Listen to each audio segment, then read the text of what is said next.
Hi, Mystery Recapped here. Today, I'm going to explain a Japanese mystery thriller film called Death Note. Spoilers ahead. Watch out and take care. The opening scene takes place in Tokyo, where the police are in pursuit of a fugitive named Yusuke Hibisawa. In an attempt to evade capture, Yusuke takes an innocent girl as a hostage and threatens her life. However, he suddenly experiences severe chest pain and collapses, resulting in his death. Elsewhere, the Deputy Director of Foreign Affairs walks out of his office, only to find himself surrounded by the media. The reporters start flooding him with several allegations and questions, but before he can respond, he collapses and dies, just like Yusuke. In similar ways, a sequence of unexplained deaths takes place in the city, all of which involve criminals. As the frequency of these deaths increases, certain religious groups interpret them as the divine retribution of God against sinners. Meanwhile, the public is divided regarding the cause of these deaths, with many believing that an individual known as Kira is responsible. Some support his actions, while others view him as nothing more than a criminal. One evening, a breaking news bulletin captures the attention of the crowd. The reporter announces that a man named Hiromichi Imaizumi has broken into a financial company and is currently holding individuals hostage. Amidst the throng of people, there is a man named Light Yagami who, upon hearing the news, takes out his notebook and writes Hiromichi's name in it. Moments later, the reporter shockingly announces that Hiromichi has died. Some of the hostages claim that he collapsed after experiencing sudden chest pain. All these criminals have to stop eating McDonald's. Following this, the movie cuts back to a few weeks earlier. Light hacks into the Japanese police website and learns that all cases of wanted criminals are being closed. To confirm his suspicions, he goes to a local bar where he overhears one of the criminals admitting that the police have released him and no one can incarcerate him now. Hearing this, Light becomes distraught and he starts losing faith in the nation's legal system. One rainy night, he comes across a mysterious-looking notebook named Death Note and takes it with him. Upon reaching home, he reads the first page, which states that whoever's name is written in the notebook will die. As expected, Light doesn't take it seriously and assumes it to be a joke. He then turns on the TV and sees the news of a murderer who has been causing havoc as of late. For the fun of it, Light nonchalantly scribbles the murderer's name on the notebook. The next morning, while having breakfast, he reads the newspaper and gets shocked to learn about the murderer's sudden and inexplicable death. But despite this, Light remains skeptical and believes it to be a mere coincidence. Later on, as he is strolling down the street, he comes across the same criminal he had seen in the local bar before. In order to verify his assumptions, Light writes the criminal's name in the death note while observing him from the opposite side of the road. Much to his surprise, the criminal immediately experiences chest pain and dies. This finally convinces Light of the notebook's extraordinary capabilities, and he proceeds to read all of its rules carefully. According to its rules, the notebook works only if the writer can visualize the person's face in their mind. Additionally, if the cause of death is not specified within 40 seconds of writing the person's name, they will die of McDonald's. That night, Light is walking back home when he encounters the God of Death, who introduces himself as Ryuk.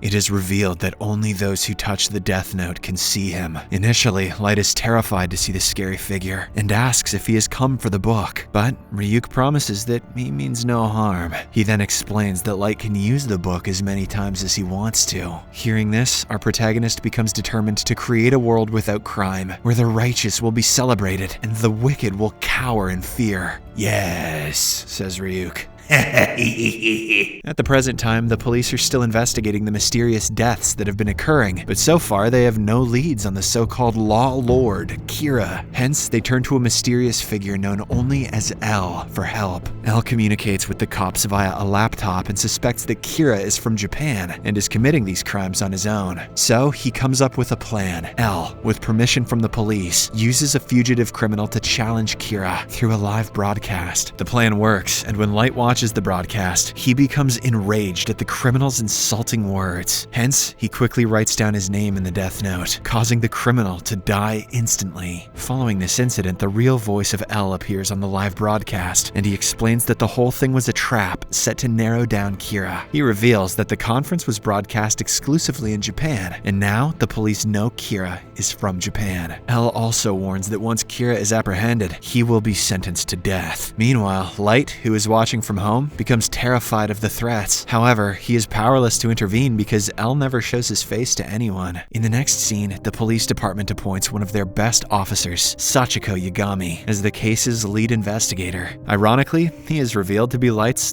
father. With the assistance of L, the police continue their investigation. They examine the overall timings of the deaths and discover that they correspond to the timetable of a college. As a result, they conclude that Kira is a college student who does not kill anyone during his classes. Light, who can easily hack into the police database, becomes aware of this information and begins to change his killing times. When the police catch wind of this, they suspect that their information is somehow being leaked to Kira. Later, as Light is walking alongside his new friend Ryuk, he realizes that an unfamiliar individual is tailing him. Ryuk reveals that the same person has been tailing him for 2 days. Hearing this, Light is puzzled as to why Ryuk didn't alert him sooner, and the latter clarifies that he is neutral. He supports neither Light nor the police. This statement scares Light, and he decides to be more cautious from now on. One day, Light and his best friend Shiori board a bus, and the unknown guy follows them. Enraged, he confronts the individual, but the person feigns ignorance. A few moments later, a guy suddenly gets up from his seat and takes the passengers hostage. It is revealed that he is a wanted criminal who has just escaped from prison. Light wants to help, but since he doesn't know the criminal's name, he simply writes on a piece of paper that he is about to do something. When the unknown follower notices this, he attempts to stop Light, warning him of the potential danger. He also introduces himself as an FBI agent named Rei Iwamatsu. Their conversation is cut short. The criminal approaches them and snatches the piece of paper from Light, which is a torn portion of the death note. As soon as the criminal holds the paper, Ryuk becomes visible to him. The sight of the frightening monster causes the criminal to panic, because of which he runs out of the bus. Unfortunately, he is struck and killed by a fast-moving vehicle. Meanwhile, we get to know that the FBI agent Rei had been tailing Light because the whole police department suspects Sachiko of divulging information to his son. Now, with Rei's identity and appearance known to him,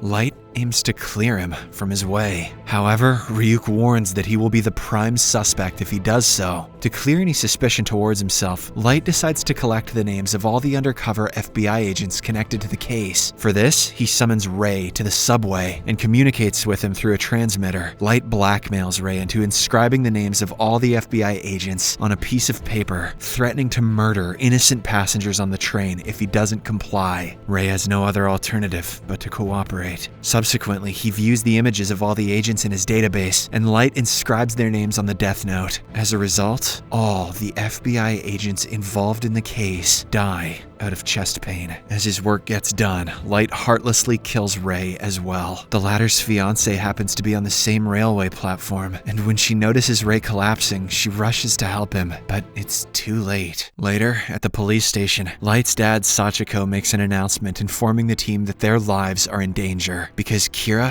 has begun killing non-criminals. As a result, he allows team members to withdraw from the case if they are afraid of being killed. After hearing this, everyone except 6 officers leave the room. The 6 of them demand that L reveal his true identity before proceeding with the investigation. In the next scene, they arrive at L's apartment and learn that he is just a young boy. However, he is extremely intelligent, which makes him stand out to the rest of the officers. L appears to have deduced that Kira can manipulate the cause of death, so he advises the team to use fake names to avoid being targeted by Kira. Together, they begin working to capture the murderer as soon as possible. Elsewhere, Rei's fiancée, Naomi, is devastated by Rei's death. She is revealed to be a former FBI agent who previously worked for L. She is now determined to find her fiancé's murderer and exact vengeance. Meanwhile, L discovers Rei's death video, in which he notices Rei pointing at someone just before he dies. Thinking that he has found the culprit, he calls Sachiko and the team to inform them. L then shows them photographs of the possible suspects, one of whom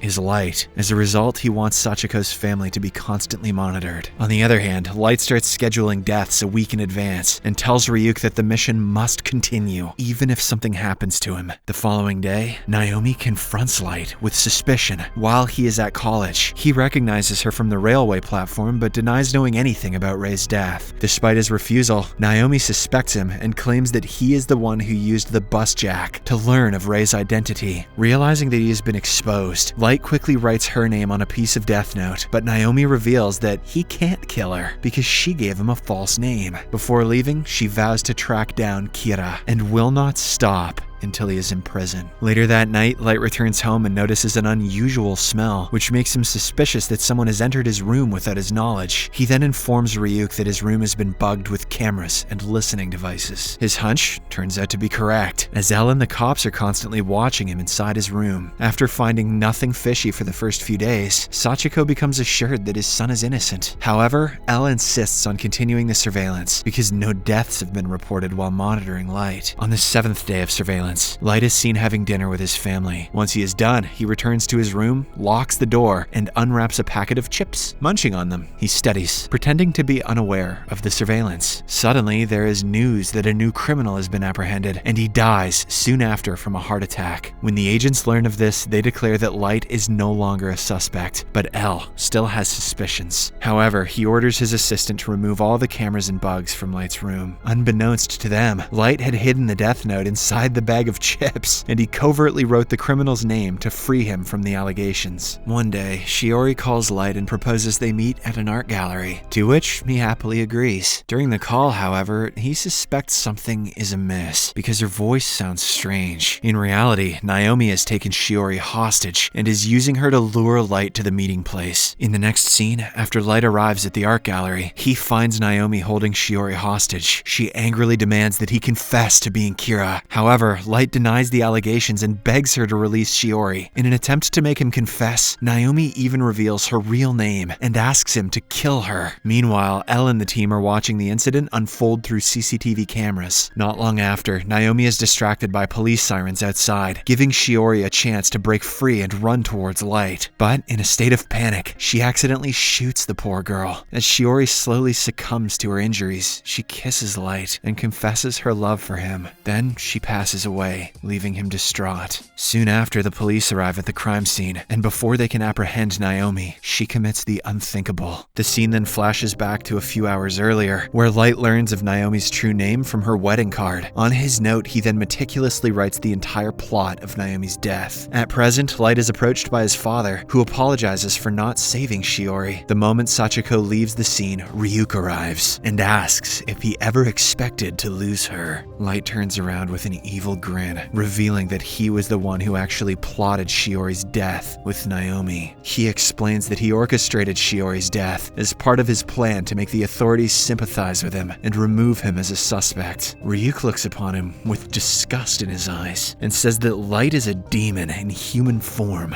Just then, Elle shows up at the scene holding the same bag of chips that Light used to write the names of the criminals. He introduces himself to Light and invites him to join their team to catch Kira. The movie ends as the two stare at each other menacingly. Subscribe for more videos like this, turn on notifications, and leave a like to help the channel out. Thank you for watching.